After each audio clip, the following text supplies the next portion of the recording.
Nous sommes une classe à part. Amen. Dans ce texte, on parle d'un sacrificateur. Quand on parle de sacrificateur, on va faire un peu d'histoire biblique. Le sacrificateur, il peut l'être selon l'ordre d'Aaron ou selon l'ordre de Melchisédek, quand on est en Dieu. En sachant qu'en dehors de Dieu aussi, il y avait des prêtres, des sacrificateurs qui n'étaient pas des sacrificateurs de notre Dieu. Donc, les sorciers ont leurs sacrificateurs. Ceux qui sacrifient les gens, qui tuent les gens. Les occultistes ont aussi leurs sacrificateurs. Les magiciens ont leurs sacrificateurs. Il y a d'autres sacrificateurs en dehors de Dieu. Et Zacharie est un sacrificateur. Et Zacharie veut dire l'Éternel se souvient. Dis à moi, l'Éternel se souvient. L'Éternel va se souvenir de moi. Car c'est le tour de ma classe. Chaque classe a son tour. Hey. Et chaque tour a sa classe. Ne pense pas que tu sois venu trop en retard. Amen. Je suis seulement en train de t'annoncer que c'est le tour de ta classe qui est arrivé. Amen. Donc, je dis, c'est le tour de ta classe qui est arrivé. Yes. Alléluia. Dieu va te lever sur une tour parce que le tour de ta classe est arrivé. Amen. Alléluia. Cet homme, de par son nom, l'Éternel se souvient. C'est-à-dire qu'on le voit, on ne peut pas oublier le souvenir de Dieu. En réalité, le sacrificateur, tout sacrificateur, il porte sur lui des pierres qui représentent les 12 tribus d'Israël, qui sont le souvenir, pour que Dieu se souvienne des 12 tribus. Donc, le sacrificateur, en réalité, tout sacrificateur s'appelle Zacharie, c'est-à-dire l'Éternel se souvient. Pourquoi? Parce que le sacrificateur est celui qui est un garant de l'alliance, est celui qui gère l'alliance, c'est un administrateur de l'alliance. Et donc, que ce soit l'ordre d'Aaron, l'ordre de Melchisédek. En Dieu, il y a deux ordres. Il y a l'ordre d'Aaron et l'ordre de Melchisédek. Quand on parle d'ordre, le mot ordre veut dire institut, ça veut dire organisation. OK? Le mot ordre veut dire institut. Ça veut dire organisation. Ordre, institut, organisation. Alors, vous allez voir que Dieu va organiser son peuple selon le sacerdoce, dans l'Ancien Testament et dans le Nouveau Testament. Donc, lorsque Dieu va organiser, il va mettre un chef à la tête qu'on appelle le souverain sacrificateur. Et en bas de ce souverain sacrificateur, il y a des sacrificateurs qui travaillent avec les Lévites. Donc, les Lévites viennent aider les sacrificateurs dans les tâches. Ce sont des gens qui tiennent lieu de gardiens du tabernacle. Donc, ce sont des lieutenants. Et ils accomplissent des fonctions aussi accessoires. Ce sont donc des personnes importantes, du monde du tabernacle, des mondes du tabernacle qui sont chantés, etc. Les sacrificateurs, eux, ils présentent des sacrifices et ils font des rites, des rituels. Le souverain sacrificateur est l'ordonnanceur, l'organisateur. Donc, quand on parle des noces de Canaan, quand on parle de l'organisateur du repas, ou l'ordonnanceur du repas, ou le maître du repas, c'est la même chose. Ça veut dire le souverain sacrificateur. Car en réalité, tout ça, l'alliance, c'est une affaire de repas, c'est une affaire de manger et de boire. Pas autre chose. L'alliance est une affaire de manger et de boire. C'est ça. C'est fait de prescriptions. Comme dit l'Épître aux Hébreux, ce sont des ordonnances relatives à la boisson, au pain, à l'alimentation et au rite. C'est ça l'alliance. Donc les noces de Cana, quand on parle des noces de Cana, quand on dit le vin a coulé, c'est ça, l'eau se change en vin, c'est ça. La boisson et le repas, ça parle de l'alliance. Les noces de Cana, Jean chapitre 2 parle de l'alliance. Donc dans l'ancienne alliance, il y avait Aaron qui était, n'est-ce pas, selon la subdivision des fils de Lévi, n'est-ce pas, les Kéatites, les Gershonites et puis les Mérarites, on les a divisés. Et donc, il y avait que Aaron, lui, il était celui-ci qui reposait le sacerdoce lévitique. Aaron et ses fils. C'est eux qui portaient le sacerdoce. Le peuple ayant refusé, n'est-ce pas, d'aller à la rencontre de Dieu, Exode chapitre 24, Exode chapitre 25, Dieu a dit, OK, que le sacerdoce repose sur Aaron et ses fils, donc les Lévites. Aaron a été ordonné par Moïse. A été ordonné par Moïse et Aaron et ses fils. Et le sacerdoce doit se perpétuer selon la loi et dans le Lévitique. Et donc, le sacrificateur, lui, il a sa tenue, vous voyez, qu'il porte là, le souverain sacrificateur. Il y a un ourlet là. Est-ce que les prêtres catholiques font là? Ils mettent une sorte de pli, du col là, on appelle ça le ourlet. On ne doit pas déchirer. Et sa tenue là, le souverain sacrificateur, c'est ça, on peut le donner à son fils qui doit régner à sa place. Vous voyez, Aaron, Éliasé, ainsi de suite, ainsi de suite. Donc, on transmet le sacerdoce parce que le vêtement, c'est même le sacerdoce. voyez, pourquoi on transmettait? Parce que le sacrificateur, eh bien, la mort l'arrêtait. Quand il meurt, pour ne pas que le sacerdoce s'arrête, on transmet sa tenue. Donc, Jésus-Christ, on dit qu'il a un sacerdoce non transmissible. Épître aux Hébreux. Vous disiez Épître aux Hébreux. Il a un sacerdoce non transmissible. Pourquoi? Parce que la mort ne peut pas l'arrêter. Dans l'Ancien Testament, la mort les arrêtait, donc il transmet le sacerdoce. Mais Jésus-Christ, la mort ne peut pas l'arrêter. Donc il y a un seul souverain sacrificateur établi sur la maison de Jacob. Et ce souverain sacrificateur sur la maison de Dieu, celui-là s'appelle le Christ. Il est le souverain sacrificateur. Il est prêt à perpétuité, à jamais, éternellement. Il règne sur la maison de Dieu. Dans l'Ancien Testament, il y avait Aaron et ses fils et tous les successeurs. Donc, Aaron étant le premier souverain sacrificateur, Aaron et tous les souverains sacrificateurs sont succédés jusqu'à Caïphe, en passant par Anne qui a été retraité dans le Nouveau Testament. Pour cela, c'est l'ensemble de tous les souverains sacrificateurs qui sont les chefs. Et derrière, en bas d'eux, il y a des sacrificateurs qui s'occupent de faire couler le vin, donc le sang, dans les purifications, les ablutions, donc l'eau, et puis le repas, la communion, etc. C'est ça l'alliance. Est-ce que vous êtes avec moi? Nous sommes là, Daddy. Est-ce que vous me comprenez très, très bien? Très bien. On suit très bien. Donc, il y a que les sacrificateurs, les souverains sacrificateurs, les Lévites, tout cela, dans l'ancienne alliance, au temps lévitique, ils sortent de la maison de Lévi. Donc, ils sont des Lévites. Mais Jésus, lui, il est un souverain sacrificateur, c'est bizarre. Il n'est pas sorti de chez Lévi, mais il est sorti de chez Judas. Ça fait Yes. Est-ce que vous comprenez? C'est comme ça qu'il est en train de dire que tu fais partie d'une classe exceptionnelle parce que ton souverain sacrificateur là, il n'est pas sorti là où il devait sortir. Tu n'as pas compris? Yes. Il devait sortir chez Lévi parce que tout le monde s'attendait à ce que le souverain sacrificateur qui devait venir dans la nouvelle alliance sorte de chez Lévi. Mais il n'est pas sorti de chez Lévi, il est sorti de chez Judas, là où il y a la louange. Il est sorti là où il ne devait pas sortir, mais non seulement ça, lui, la mort ne l'arrête pas, alors que les autres souverains sacrificateurs, la mort les arrête. Pour montrer que la mort ne l'arrête pas, on n'a qu'à faire mourir ce temps, on va voir. Il est mort, troisième jour après, il est sorti. C'est que la mort ne peut pas l'arrêter. On a tous compris.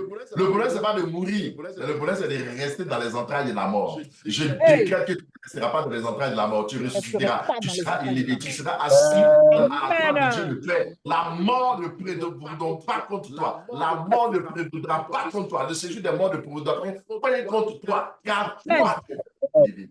Dans la nouvelle alliance, la mort ne peut pas régner sur nous. Amen. On ne meurt pas éternellement dans notre alliance. Donc, Jésus a vaincu la mort pour nous montrer, c'est comme ça que nous allons vaincre aussi la mort. Alléluia. Amen. Oh, alléluia. Alors, Zacharie veut dire, l'Éternel se souvient. Donc, ça veut dire le souvenir de Dieu. Vous savez que celui qui est le souverain sacrificateur, celui qui entre dans le lieu très saint, une fois là, comme le dit l'Épître aux Hébreux, il va s'occuper de tout ce qui se trouve, n'est-ce pas, dans l'arche d'alliance. Il y a le propitiatoire, il y a la manne là-bas, il y a les deux tables de la loi, il y a le bâton d'Aaron qui a fleuri, qui a bourgeonné, porté des amandes. Et puis, là-bas, on fait toutes sortes de rites de purification. Donc, celui-là, il va dans l'arche d'alliance. Vous savez qu'on appelle l'arche d'alliance? L'arche d'alliance, c'est l'arche du souvenir. Il y a le souvenir. Le souvenir du passage dans le désert. La manne, c'est le souvenir. Le bâton d'Aaron, c'est le souvenir. Et puis, les deux tables de la loi, c'est selon ce que Moïse a fait. C'est toujours le souvenir, c'est la même parole. Le souvenir. En réalité, le souverain sacrificateur nous amène à nous rapprocher, n'est-ce pas, de la mémoire de Dieu, du souvenir de Dieu, pour que Dieu se souvienne de nous. Alléluia. Car de toute éternité, Dieu avait un plan de rachat, un plan de gloire, un plan de salut pour nous. Alors, par le sang de l'animal, le souverain sacrificateur essaie de ramener Dieu dans ce qu'il avait, comme si Dieu avait perdu la mémoire. Il dit, souviens-toi que quand tu les avais créés, ce n'était pas pour les tuer. Alors, j'envoie le sang de Dieu. On dirait que peut-être tu es un peu oublié, peut-être tu es trop vieux, tu es devenu un peu amnésique. Donc, j'envoie le sang là, ça va te rappeler un peu que celui-là, on ne doit pas les tuer. Comprenez? C'est le rôle du sang. La fonction du sang est de réactiver la mémoire de Dieu avant de mettre en sur-pied le plan rédempteur, le plan de salut, le plan de sanctification du peuple. Zacharie veut dire le souvenir de Dieu. Quand on voit un sacrificateur, il faut savoir que c'est quelqu'un qui est capable d'activer le souvenir de Dieu. Souviens-toi, c'est ça. La Bible dit que Dieu se souvient d'Abraham. Et Sarah à jamais. Il se souvient de Sarah et elle en compta. Toute chose, il faut que Dieu se souvienne de toi. Car en réalité, le péché, c'est comme si Dieu est caché. Donc, c'est comme si Dieu t'avait oublié. Lève la main droite, dis Seigneur, souviens-toi de moi. Seigneur, souviens-toi de moi. Souviens-toi de moi. Seigneur, souviens-toi de moi. Alléluia. Amen. Amen. Souviens-toi que tu avais dit quelque chose en Genèse 1:28. Souviens-toi que tu avais dit que je sois fécond, que je me multiplie, j'emplisse la terre, j'assujettis et domine. Mais regarde ce qui m'arrive. Souviens-toi que tu avais dit. Dieu doit se souvenir. Alléluia. La Bible dit que lorsque Corneille a fait son offrande, l'ange a dit maintenant l'Éternel s'est souvenu de toi. L'ange a activé la mémoire par les offrandes et les prières de Corneille. Alors la mémoire de Dieu a été activée et Dieu a commencé à agir. Il y a des choses que Dieu veut faire, mais c'est comme s'il a oublié. Est-ce qu'on va lui rafraîchir un peu la mémoire aujourd'hui? On va rafraîchir un peu la mémoire à Dieu. Hein? Vous allez voir que Jésus arrive, donc c'est un souverain sacrificateur qui n'est pas comme ceux de l'ancienne alliance. Lui, il est venu, la mort ne peut pas l'arrêter. Bien entendu, Dieu a fait de lui un être de chair qui soit justement sensible. Car la Bible dit que le souverain sacrificateur doit avoir de la compassion. En réalité, il est homme pour pouvoir sentir, pour pouvoir vivre ce que l'homme vit afin de pouvoir mieux plaider la cause. C'est pour ça que Jésus va pleurer, il va avoir des émotions, il va sentir la pitié, la faim, la soif et tout ça pour pouvoir mieux comprendre ce qu'on vit afin de pouvoir mieux intercéder auprès de Dieu le Père. Où il est parti, on dit il est allé, il est assis à la droite de Dieu le Père et il intercède pour nous. Tu ne peux pas intercéder pour quelqu'un si tu ne te mets pas dans la peau de la personne, si tu n'as pas compassion pour la personne, si tu n'aimes pas la personne. Donc, ce souverain sacrificateur est tout simplement magnifique. Donc, on parle de l'ordre d'Aaron, c'est fait du souverain sacrificateur, c'est fait de quoi? La loi, c'est fait des ordonnances, des prescriptions et toutes ces choses, les rites. Aussi bien dans l'Ancien Testament, mais dans le Nouveau Testament, on parle de la loi de l'Esprit. Dans l'Ancien Testament, on parle de la loi de Moïse, je vais vite. Mais dans le Nouveau Testament, on parle de la loi de l'Esprit. Alors, Zacharie était un sacrificateur qui se trouve travailler pour l'ordre d'Aaron. Parce que c'est un sacrificateur de l'ancienne alliance. Donc, il travaille, il est au service de la loi. Or, vous savez que le contexte dans lequel il se trouvait était que depuis près de 500 ans, depuis la prophétie de Malachie, le ciel avait été fermé. Donc, il n'y avait plus de voix. Dieu ne parlait plus, ne se révélait plus de vision, plus de prophétie, plus de songe, plus de rêve. Il n'y avait pas de prophète. Et alors, les pharisiens sont sortis. Ils ont dit, bon, comme Dieu ne parle plus, or, un peuple qui est sans révélation est sans frein. Donc, ils ont dit, on va freiner le peuple. Parce que quand le peuple n'est pas éclairé, alors il peut vivre une vie effrénée dans le désordre. Donc, on va mettre des freins. Et les pharisiens, ils ont créé des freins artificiels. Tellement des freins, ils ont créé freins ABS. Tellement ils voulaient stopper le peuple qu'eux-mêmes, ils ont ajouté des choses supplémentaires, des artifices dans la loi pour faire porter des fardeaux que Dieu n'a pas voulu faire porter au peuple. Qui a dit après que je commence à Amen. Amen. Zacharie se trouve dans ce contexte où Dieu ne parle pas, où le ciel est fermé. Hein? Dieu ne parle plus, le ciel est fermé, c'est le désert, on n'entend plus la voix de Dieu. Depuis Malachie qui avait été le dernier prophète, on va voir que Zacharie va venir comme en fait entrer le peuple dans une phase de transition avant d'amener le peuple à Jésus-Christ. Car Jean-Baptiste doit venir. Est-ce que vous êtes avec moi? Mais Jean-Baptiste, c'est la voix. Et Jésus, c'est la parole. En réalité, il faut un point de connexion entre la voix et la parole. Car en réalité, les deux ne peuvent pas être l'une sans l'autre. Une parole sans voix ne pourra pas porter. Une voix sans parole ne se fera pas entendre. Donc, il fallait que Jean-Baptiste, qui est la voix qui crie dans le désert, croie Jésus, qui est la parole, et doit présenter Jésus. Car en réalité, la voix, c'est le véhicule de la parole. Qui a dit Amen, que j'appuie encore là-bas. Amen. Lorsque Jean-Baptiste va naître, quelque chose va se produire. Et on dit que Zacharie va perdre sa voix. Il va perdre sa voix. Pourquoi? Parce qu'il a fait de l'avènement de cet enfant. Jean-Baptiste étant la voix, donc Zacharie perd la voix jusqu'à ce que l'enfant naisse. Il se trouve que quoi? Il se trouve que Zacharie se trouve dans ce contexte où on n'entend pas la voix de Dieu. Parce que Jean-Baptiste devait naître, c'est-à-dire la voix de Dieu devait paraître maintenant.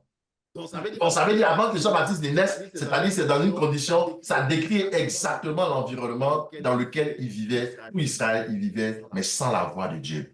Malachie était le dernier prophète qui avait fait entendre la voix de Dieu. Et il n'y avait plus. Les gens allaient à l'idolâtrie, les gens allaient dans leur fétiche, ils faisaient les choses, ils s'éloignaient de Dieu, leur cœur était Dieu. C'est dans ce contexte-là que maintenant le tour de la classe de Zacharie est arrivé. Quand Dieu veut t'élever, il te met dans quelque chose que tu peux trouver compliqué. Mais en réalité, ce n'est pas compliqué. C'est simplement que Dieu veut attacher ta promotion à une fonction. Oh. Dieu veut attacher ta promotion à un service. Parce que Zacharie n'avait pas accepté d'honorer le tour de sa classe. Tout ce qui a suivi n'allait pas suivre. Pourtant, ce qu'il faisait était quelque chose qui avait l'air d'être la routine. Parce que tous les sacrificateurs venaient agir de la même manière. On était sous la loi, Dieu ne parlait plus, on n'entendait plus, on ne prophétisait plus, plus rien. Pourtant, le sacrificateur est supposé avoir le Oumim et le Toumim, c'est-à-dire ce par quoi Dieu parle.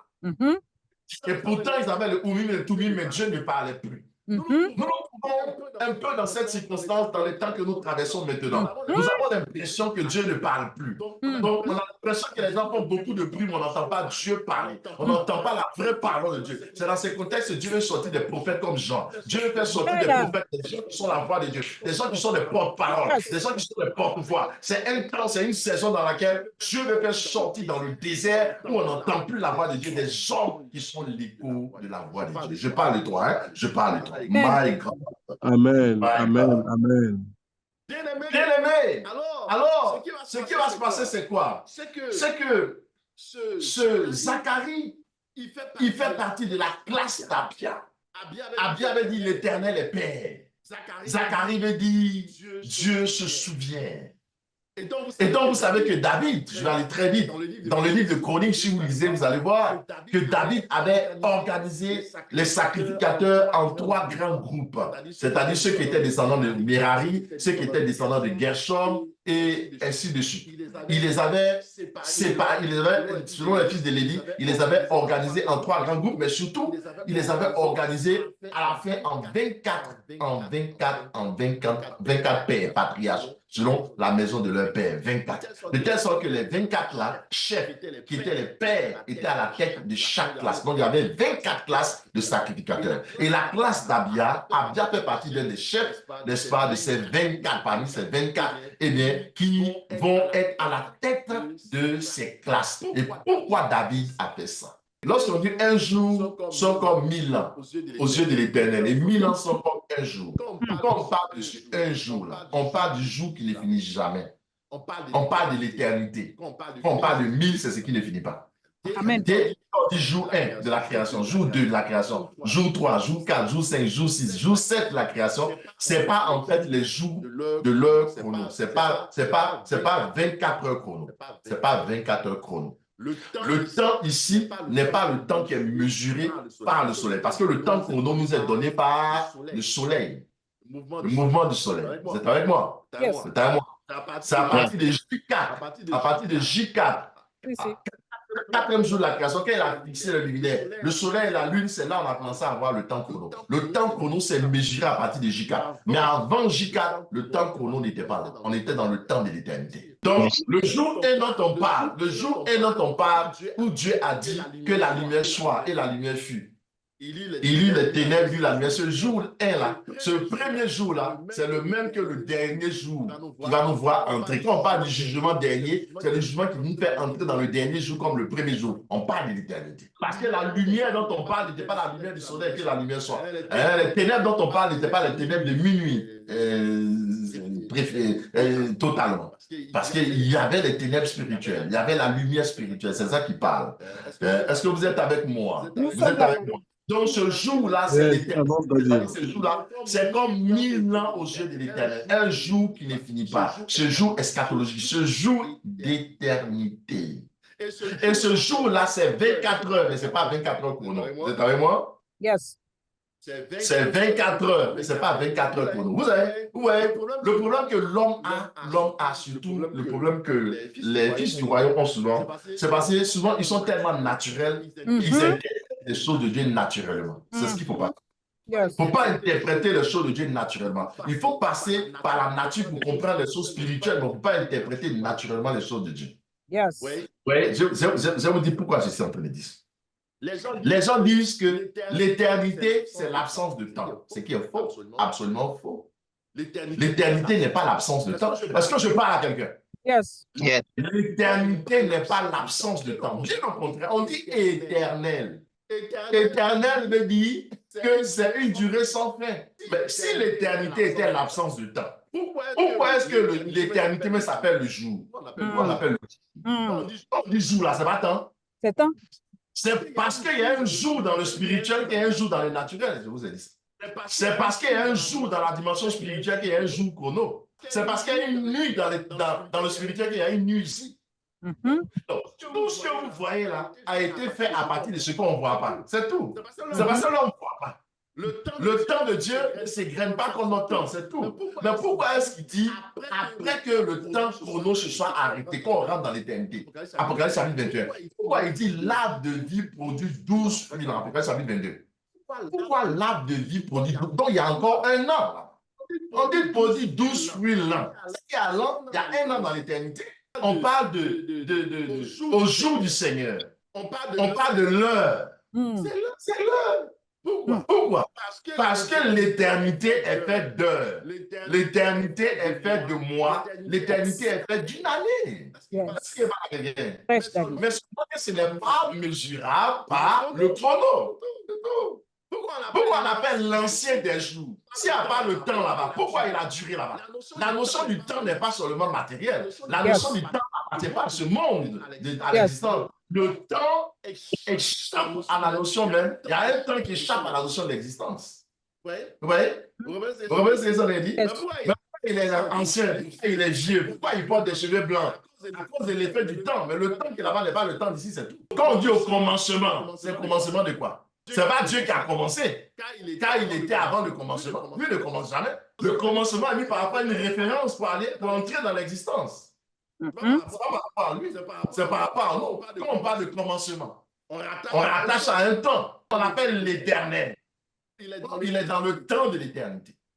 Dans le temps de l'éternité, un jour s'appelle comme 1000 ans. C'est pas comme à ses yeux. Dans l'éternité, un jour s'appelle comme 1000 ans. Mais est-ce que vous avez compris que dans Apocalypse chapitre 8, la Bible dit il y a eu un silence d'une demi-heure au ciel, non? C'est bien écrit, non? Au ciel, il y a eu un silence d'une demi-heure. Il y a eu un silence d'une demi-heure au ciel, pas sur la terre. Yes. C'est-à-dire, on parle d'une demi-heure, on parle d'une heure au ciel. Donc, tous ceux qui prêchent pour dire que quand on entre dans l'éternité, le temps s'arrête, c'est faux. C'est le temps chrono qui s'arrête, mais le temps de Dieu ne s'arrête pas.